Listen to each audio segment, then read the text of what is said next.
Hello and welcome to my vlog number 86. And for this one, we're out in the garden again. And yeah, we're having fun with the puppies. Couldn't get them in. But yeah, now I'm going to start this one with a rant. It's just an off-the-cuff rant. It's nothing specific. Well, it is specific, but it's nothing. It's just, you know, when you get options where you either try this now or leave it until later. What happens if I don't want to try it ever, at all? Where's the option for that? You know, Ingress is one thing where it says, oh, you can choose to pay us £8 a month, or you can leave it for now and try again later. There's no option to say, no, I'm just not interested. It's like with, you know, Ingress I do use a lot. Microsoft's the other one. Try Copilot, or wait until later, not now. No, bugger off, I don't want to try it at all. Where's the option to say no? No, my choice is no. Certain things I do not want.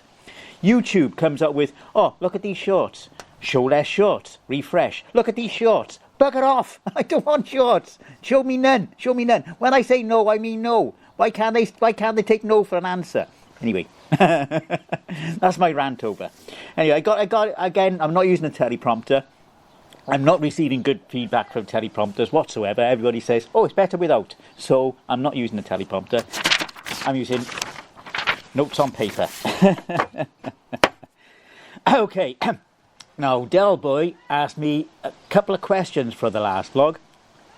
So I'm going to answer them now. If I had a giant 3D printer that could print anything, what would be the first thing you print? And I did have a think about this. It did take me a while to come up with something. It would be a Dalek. It would be a full-sized Dalek. I'd have nowhere to keep it, so it's the same as getting a massive printer. I'd have nowhere to keep it, so it's pure fantasy, but it would be a Dalek. Also, biggest rivalries. We've had rivalry things with This Week in Retro, but my biggest rivalry, I think, is VHS versus Betamax. It's not a computer rivalry, but it is a media format library. And yeah, so my take on this is that Betamax had higher quality, but it was proprietary to Sony. Only Sony could do it. Whereas VHS, which was a lower quality, was a licensed technology. So anybody could make it. All they had to do was pay their license fee and bang, you got VHS. And the other thing, which I think was even more important, was you could get a full film on a VHS from the start. You couldn't on a Betamax. You used to have two Betamax tapes to get a full film on. VHS, you could get a full film, and I think that's where it all came in. And once the ball got rolling and VHS became the most popular, it just picked up and picked up and picked up, leaving Betamax in the dust. But Betamax did have a lasting legacy, because it did end up, I do believe, with the Super 8 tapes, which were used, and you know, things which were used in broadcasting. Rather than the home market, they found a place in their broadcasting. So yeah, that's my biggest rivalries. Okay, now the shed is up. Now I got to try and get. Let's see if I can get a picture. Let's turn it around. The shed is up, and it was not easy. I was expecting to do it in a couple of hours, but even with my boys' help, it took 2 days. And I cut my hands to ribbons. Now, to be perfectly fair, given that the last one was the same, I was expecting to cut my hands to ribbons. So you cannot precisely align those screws and move everything into place while wearing gloves. And while you're doing this, you're cutting your hands because, yeah, they're sharp. The edges are sharp. But it's all clear now. As I said, nothing that didn't clear in a couple of days. I think about 4 days I was off the plasters. But yeah, job well done now. Yeah, it's nice. Oh, loads of stuff. So now onto some technical stuff. I'm gonna change the order of what I got on here. First of all, mighty scream from my daughter the one morning. Wondered what the hell had happened. The glass TV shelf in her room had shattered, the top shelf on it, and dropped the television, smashed it. So we had our own game of Smash TV at home. So that was then out getting a new bloody TV shelf, which was hard to find, and a new TV, which was less hard to find. But again, it's okay. We got Roku account, so we got the Roku TV. It was cheaper. fully aware of, yeah, you can't do anything unless you log in. Yeah, but they use Roku, so it's fine in this case. It's you have to assess each situation, just the same with the Bamboo printer. It does the job fine for me, and we'll come on to that a bit later. But yeah, the table we got, or the table we got, because it was a joint decision, was too big for the bedroom. So Kerry and Courtney, my daughters, had to move everything around so it would fit. But no, it's all fitting. It's wonderful. It's good in there. It's still an overcrowded bedroom, but then again, it's quite a small house for a 4-bedroom, and we got a lot of stuff. And stuff we don't want to throw away. Yeah, which means the attic is also full, because there's stuff up there which could come in useful one day, and I need to have a sort out. Just any attic is boxes. It's mainly boxes. If I get rid of half the boxes, if I get rid of all the boxes, I think it'll be a lot clearer up there, and I can sort things out. I do want to move things from bags into proper storage boxes. That'll give us even more room. Yeah, I'll sort that out one day when I get around to it. Oh, hang on, I printed a few of them. I'm going to do a jump cut. Give me 2 moments, and I shall be back very, very shortly. And we're back. I probably flickered. I don't care. It was close. It's probably one of the better jump shots I've made. Jump cuts. Anyway, I'm gonna come forward with 2 of the 3D prints I've done. As I said, I've got around to it. Yep, round. This one's double-sided. This one isn't. Yeah, I found some designs online. I just thought, yeah, let's print them.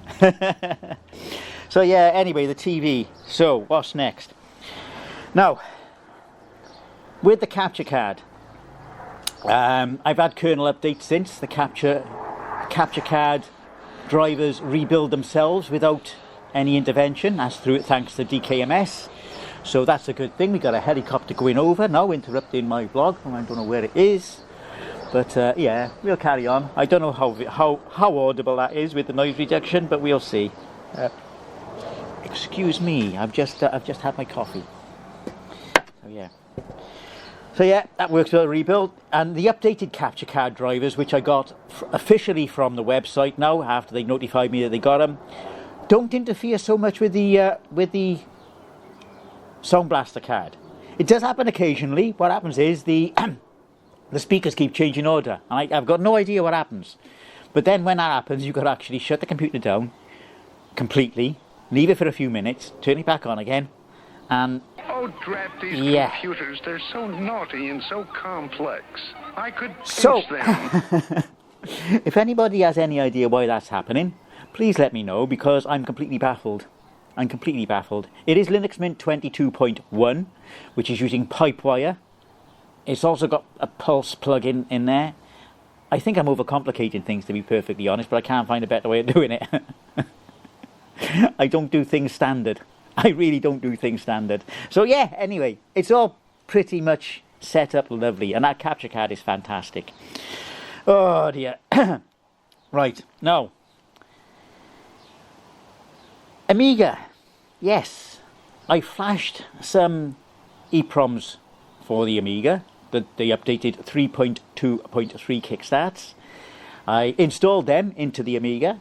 At the same time, I installed a hard keyboard membrane, so now I don't have to worry about half the keys not working sometimes, and I have to open it up and jiggle about with the flex cable. It's all tidy and long lasting, so that's a good thing. And then I wiped the EPROMs, which I use I use this little thing. We'll come back onto this later. This cost me a tenner, and I thought, oh, let's have a look where they are now. I found one for 50 quid and one for 1,200.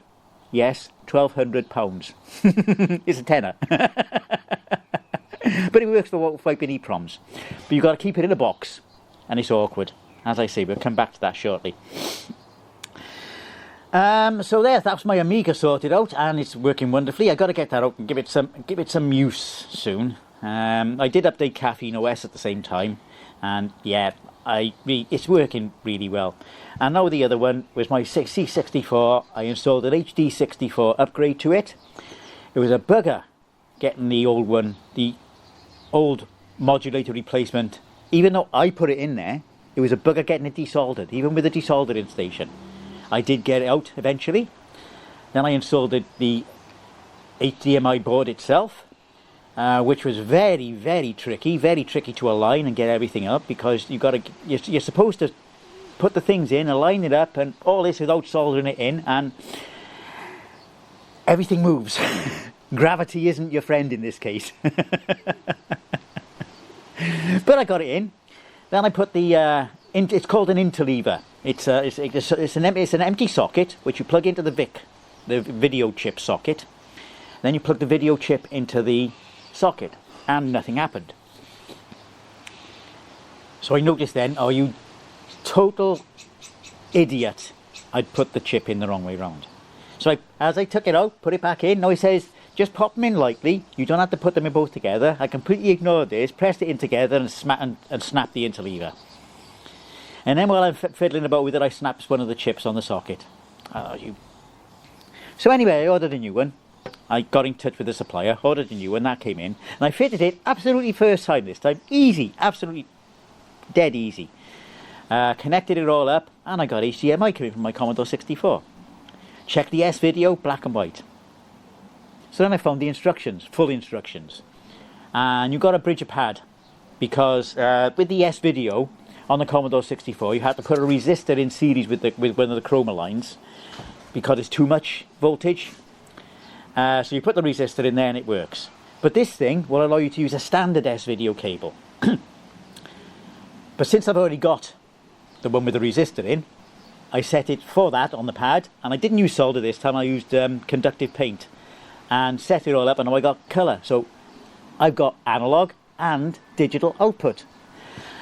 The digital output is configurable. I can change the palettes, so I actually tried it. Now the program to do the configuring is pretty clunky, to be honest, but it works. But it uses default values. Now, I did get on with the developer. I am on their Discord, and I have been chatting with them. And they are going to release a way to build the program from a Python script. But in the meantime, I just use a hex editor. I found out where the values are stored, and I changed them all, so all the values, so for instance, red instead of being dull is now bright. Blue again, pure cyan, pure, all the primary and secondary colours are now pure primary and secondary colours. It looks wrong. It looks nice and crisp and clear, but it looks wrong. Some demos look a bit wrong as well, especially when you've got the high resolution interleave to give you more colours, photographs. It's nice, but it's not C64, so we've gone back to default. But I got two programs there, two config programs there, one for defaults, one for pure. I can switch between them in a minute or so. Because the program, you have to alter each value that you actually want to change, otherwise it doesn't write it. It's not standard addressing, it's pretty non-standard. I got no idea how it works. And I haven't found out yet. I'd have to become a full developer to find out, and I don't have the time for that, or the basically skills for it, to be honest. But yes, I can change things. I think the best effect there is the blur. You use blur and it makes things much more 64-ish. But yeah, we got a dog going next door now. I'm taking my dogs in. So yeah, 64, one of the best things I've done for my Commodore 64. Mind you, I said that with the SID FX, and I've said that with the Ultimate 2. So yeah, the Commodore 64 is now dead easy to set up. I can set it up in literally seconds, because it doesn't have to go through the GBS control scan converter anymore. And I call that a win, a big win. Okay, now for these 3D prints. First thing I'll show you is this little illusion I thought. I was going to print this out, but I thought, in actual on paper, but I thought, well, why don't I see if I can find a 3D printer version. Ames window.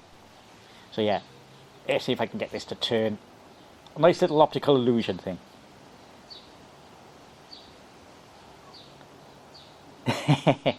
It doesn't work with both eyes, you've got to close one eye to see it, but it'll work over the camera. I've also done Companion Cube from Portal, and I've also done the USS Cygnus from the Black Hole, including a stand. And the other thing is, remember I was going on about this? Got to keep it in a box, because you don't want to stare at the ultraviolet light. You don't want to see that at all. So what I did was I designed it. used Tinkercad, designed this thing in 3 minutes. All I did was a cube and 3 other cubes as holes, so it cut out what was left. This is the bit I was surprised at, that it actually printed this cleanly without supports. So that's the shape of it. And, yep, that way round. Fits absolutely perfect. How's that? And it got room for the, so I can have the cable plugged in while I slide it over. It doesn't come on straight away, it's 30 seconds before it comes on after you press the button, but it works well. It's a very cheap, a very effective EEPROM wiper. It says, this is a disinfectant lamp. Usages are bathroom, bedroom, kitchen, cabinet, wardrobe, lobby, cars, etc. It doesn't mention EEPROM wiping, but it works. Okay, almost done now. On to the shout-outs. To the people who have commented on my videos in the last 3 weeks, and these are Delboy3K1, who asked me those questions. More, please. Watto Snorkers, Colin Thompson, Martroid, Lord Evil, Matt Blaster, Maud, R2 the Cat, who for some reason thinks I'm in Sweden. I'm not, I'm in Cardiff, Wales. And Robert's Retro Gaming, who commented on my latest YouTube streamed video for the kerfuffle. Okay, now, things that's going on in the world. Yeah. So nothing, it's still kicking off in Gaza, it's still kicking off in Ukraine, and I really don't want to talk about what's happening in America. It's just unbelievable. It seriously is. So I'm not going to go all political with that. I'll just say, and we'll be on with it. And that's it for this time. Thank you all for putting up with this waffle, ramble. I don't like calling it these things because other people have already called them. My vlog. My nonsense talk. I'm not going to swear either. I'm not even going to use a mild swear word. But until the next time, people, thank you for watching. I'll catch you in 3 weeks. Ta-da.